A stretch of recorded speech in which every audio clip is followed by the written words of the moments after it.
আসসালামু আলাইকুম বন্ধুরা।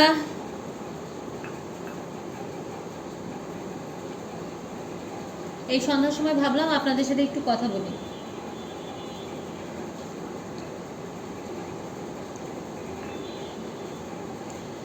চাটা অনেক মজা হয়েছে, ধন্যবাদ।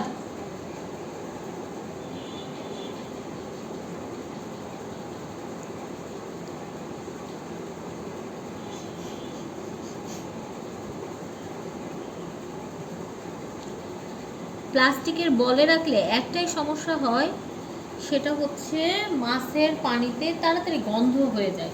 কাঁচের জারে রাখলে আবার এই গন্ধটা তাড়াতাড়ি হয় না, এদিক দিয়ে একটু আবার আরাম আছে।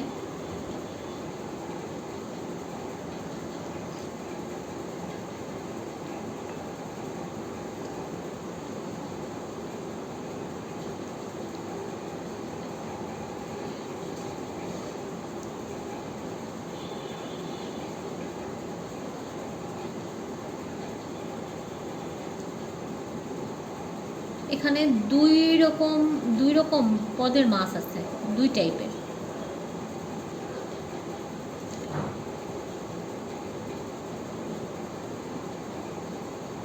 কি সুন্দর খেলে বেড়াচ্ছে।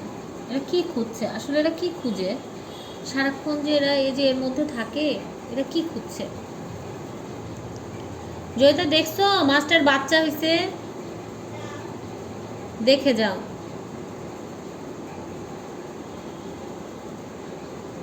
জাসু দেখো বাচ্চা হয়েছে। ওই যে ওইটার ওটা ওর ভিতরে। হ্যাঁ, হয়েছে না? যেটা বাচ্চা পেটে ছিল দুইটার ভিতরে একটারও হয়নি। না মানে তোমাকে দেখার জন্য ডাকলাম।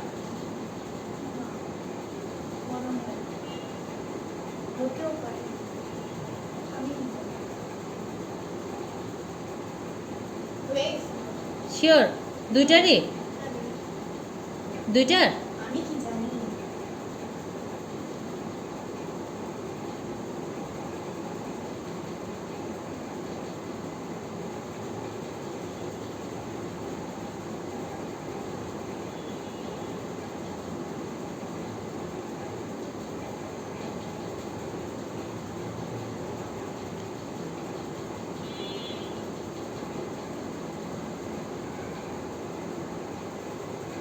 এরা হাতে হালকা হালকা করে ঠোকর দেয়,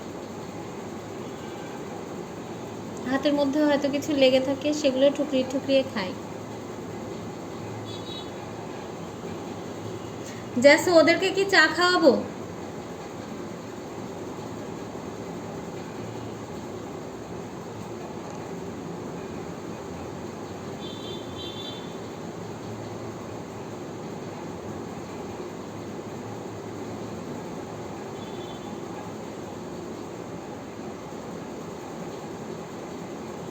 দেখতে দেখতে অনেক বড় হয়ে গেল মাশাআল্লাহ।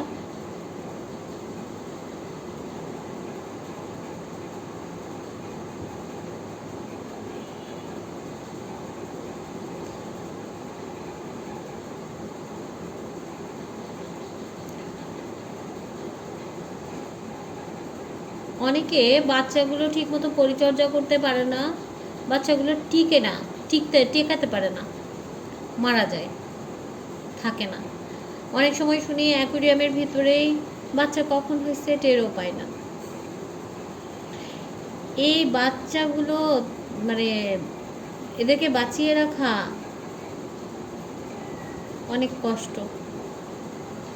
ঠিকমতো যখন প্রেগনেন্ট হয় এরা, তখন খবর মানে এদের সবসময় এদের তত্ত্বাবধান করতে হয়, না হলে যে কোনো সময় বাচ্চা হলে এদের সাথে যে থাকবে সেই বাচ্চাগুলোকে খেয়ে ফেলবে, এবং খেয়ে ফেলেও। আবার মাই খেয়ে ফেলে, যে মা গর্ভে ধারণ করে সেই মা বাচ্চা হওয়ার সঙ্গে সঙ্গে বাচ্চাগুলোকে খেয়ে ফেলে। কি অদ্ভুত না?